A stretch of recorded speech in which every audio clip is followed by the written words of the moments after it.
fast. No, that's not good. That's not good.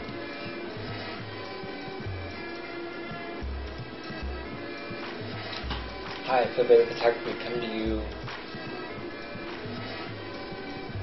I really hate these intros. I really hate these intros. Ugh.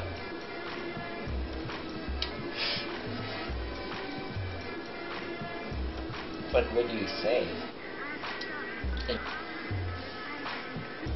Morning.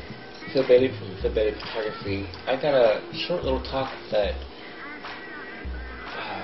I wanted to talk about. Hello, Mr. Bailey. I'm going to start off by saying, when you go into the wilderness and to the backcountry, whether you've been there before or whether it's your first time, be prepared. Especially in the high mountains, the weather can change very frequently and it can be very unpredictable. I've actually experienced this firsthand at Yosemite. I went there April 9th, and it was transitional spring, wintertime, winter, spring, which meant that, you know, one day it's 70 degrees, it's beautiful weather, and the next day it was a winter storm, blooper. But it was a winter wonderland, and it was very scary to have been having a good time, and then all of a sudden, 24 hours, there's 6 inches to a foot of snow on the ground, and the temperature is very different. I did my research. I definitely did my research, but even with all the research, it takes a certain mindset to survive certain situations, and this is where practice comes in handy. So I'm going to show you guys some of the things that I recommend bringing on a day hike. Even if you're going to be gone for 2 hours, you have no idea if you're going to fall, break your ankle. You have no idea if the weather may change, if you may be caught in some kind of storm. Anything can happen. But the first thing that we have to have, something to drink in our stainless steel mug. Now I have some tea. I'm going to go ahead and get it. I'll be right back. Actually going to do this. Peppermint herbal tea. Love that stuff. Okay. So I got some nice tea here in my stainless steel mug. And one of the reasons why I like to have a stainless steel mug is because it tends to keep the tea, my drinks, warmer, and it's kind of convenient just to have something if I want to make like a drink with some juice in it. I can mix it in my cup here, and I don't have to worry about putting it in this. I don't really like to put sugar drinks in my canteen, and also the water bladder that I bring, I don't like to put sugary drinks in there either. The only thing that I would put in my water bladder or my canteen would be baking soda with the water, which would make it like an electrolyte. Supposedly, for me, I mean, it tastes like crap, but the thought of it putting electrolytes back into your system after you've been sweating and dripping wet, you know, I figure why not. So I'm going to talk with you guys about the things that I bring, and so let's cover the first thing that's most important, that a lot of survival experts will probably quote me on this, is water. So water is very important for many things. Water will keep you hydrated so you don't get dehydrated. It will replenish you. It will uplift you. It can be used to clean things, like if you have wounds, you can clean it.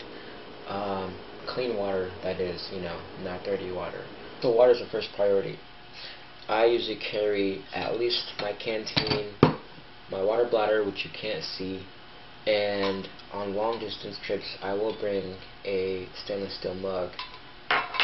And sometimes I'll actually boil little bits of water in this as well.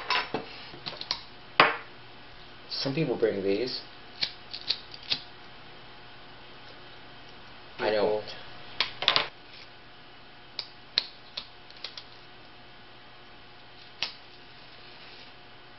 We'll bring these. I don't.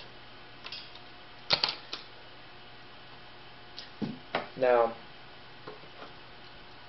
once this thing gets wet, chances are it's not going to work. The sparker may work. Chances are once these get wet, they're done for. You can't even, yeah. Okay, what I bring, one of the few things I bring, my magnesium bar with a striker, which is always attached to my K-Bar K2 folding knife, and throw some sparks into my tea for good luck.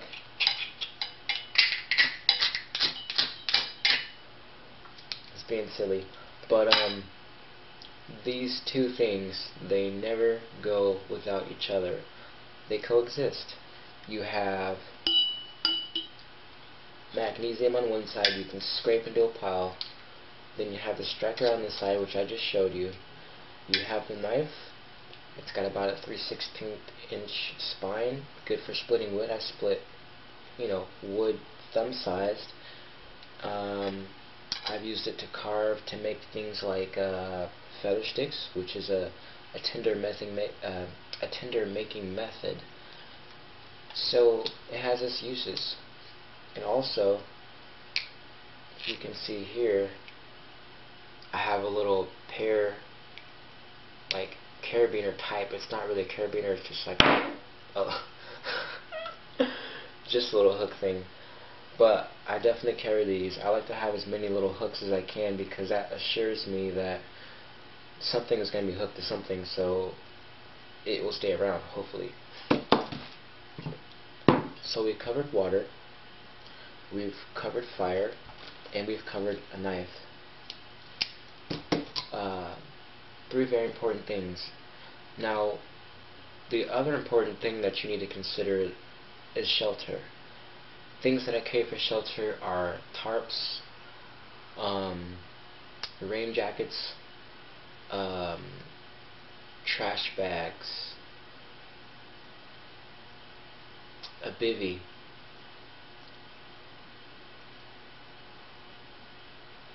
and cord. Because with cord, you can actually use natural materials like branches, limbs, tie them together. This is probably about 15 to 20 feet of cord here.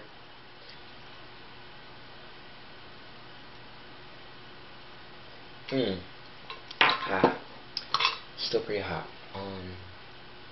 I discovered a technique for making a backpack in the outdoors out of my rain jacket. Okay, so I'm wearing it right now.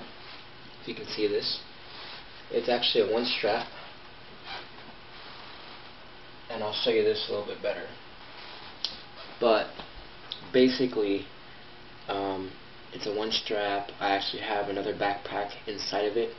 I also have my big knife, my K-Bar Heavy Bowie, which is the father of my K2 knife, and they have a really, really nice bond. They usually don't go anywhere without each other. They get into fights quite often, but